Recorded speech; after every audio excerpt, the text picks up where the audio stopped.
Hey everyone, this is Matt Nelson again here with Income for Life and Income for Life Radio on a rather chilly Friday afternoon here, at least in the Midwest. Hopefully, where you are, you got a little bit of sunshine going.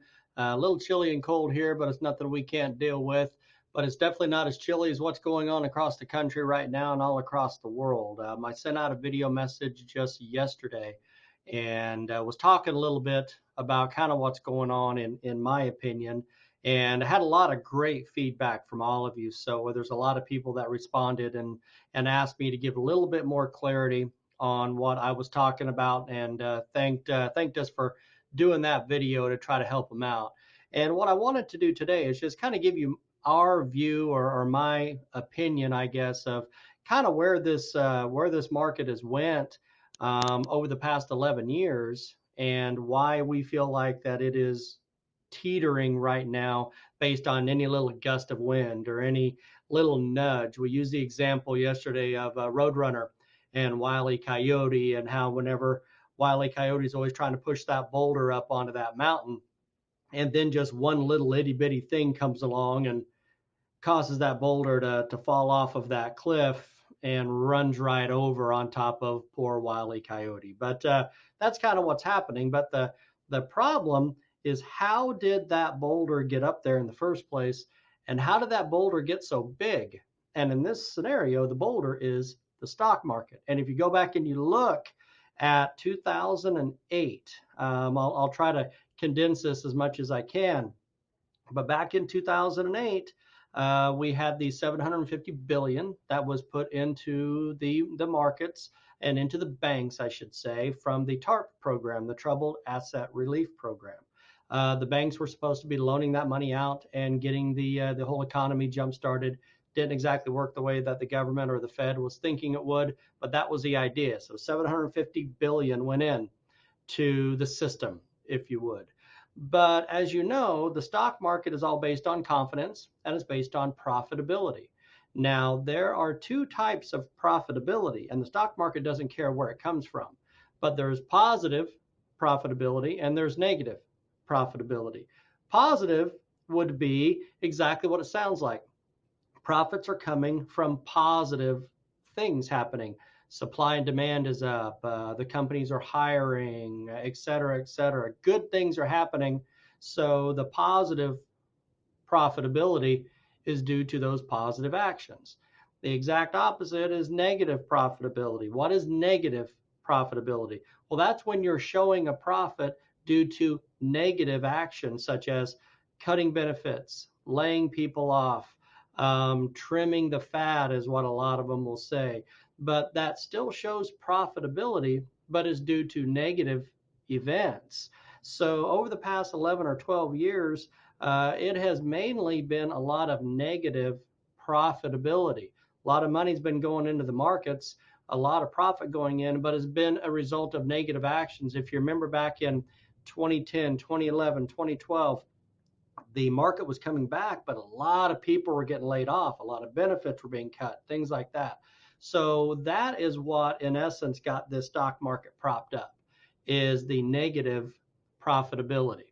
So now the bank rates are still really, really low, but the stock market is really, really high. So whenever you look at that, you're like, wait a minute, how does this work? If the stock market is at an all-time high, but the bank rates are at an all-time low, it doesn't make a lot of sense in that. And so the negative profitability, in our opinion, is why this market was propped up. And that is also why any little gust of wind can make that boulder go tumbling around. And that's kind of what we're having right now. Obviously, a few weeks ago, it was the big scare was the Russia and Saudi Arabia oil battle. That caused the oil prices to just fall off a cliff. Now we have the coronavirus, and that is causing just basically a shutdown all across the country with a lot of different things. That has caused a problem. So yes, those things are important. Yes, they have an incredible factor in what's going on in our country, but it's not the primary reason for what we're dealing with. The primary reason started back in 2008 and has just been kind of steamrolling up over the past 12 years. because when you're keeping rates at the banks as low as they've been doing and trying to get them lower, yet the market is going like gangbusters, something's going to have to give. And you remember, several years ago, whenever Ben Bernanke, whenever he was still the Fed chairman, he announced one time on a Friday that he was going to advise raising the rates at the banks. Well, Wall Street dropped like 400 or 500 points that afternoon. Then the very next Monday, he rescinded that and said, we're not going to do that. And then about a month later, he resigned.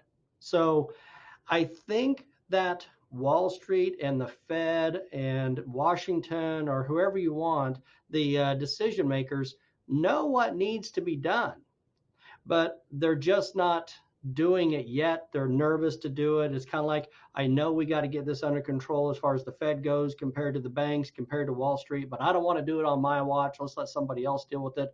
Let's just keep these rates low and let's keep this going until I'm no longer there. Things like that. And that mentality is kind of like a Bandaid on a gunshot wound. It's really not going to have a long-term change or a long-term stabling effect until something gets done. And it's kind of the old saying is that if you want the rainbow, you got to go through a little bit of rain. And that's kind of where things are right now, in my opinion. And it kind of brings me back to a personal story of mine. Whenever it was almost 18 years ago now, I ruptured my patella tendon in my knee. Don't ask, it was awful. But anyway, whenever I was talking to my surgeon about it, he was telling me, that the rehab on that was going to be pretty rough, pretty bad. And I jokingly said, well, is there another way? Do I have to go through this rehab process? And he goes, no, you don't have to do it at all. I'll just medicate you for the rest of your life and you'll never walk again. And I said, well, I definitely don't want that. And he goes, exactly. He goes, because if you're going to want to be able to stand on your own 2 feet, you're going to have to go through a little pain to do it. And that's kind of where we are with the stock market and the financial sector, is if we are going to stabilize things, we're going to have to go through a change. We're going to have to go through a little bit of pain to do that. And if you're 45, 50, 55 years old, you have plenty of time still maybe to recover from that said pain. But if you are 60 plus and you have these accounts that are earmarked for your retirement, you don't have the time on your side like you did 12 years ago when the 2008 hit. So the concern is not, will this happen? The concern is, when will this happen in your lifetime? If it happens when you're 30 years old, okay, good. Could be a good buying opportunity for you. If this happens when you're 60, 65 years old, it could be devastating. So that is, in my opinion, kind of what's going on. I hope this helps you a little bit. If you do need us, of course, our phone number is right up here. Just give us a call and you can get transferred right to me, or you can schedule a phone call. If I'm not available, my team up here has my calendar.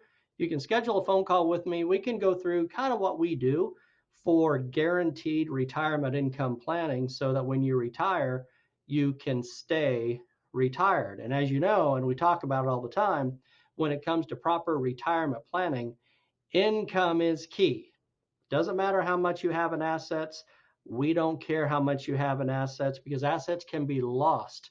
Divorce, death, medical event, market downgrade like we're doing right now. A lot of factors, but the biggest killer is longevity. Longevity is a retirement killer. So you have to be protected from longevity, and that's what we do.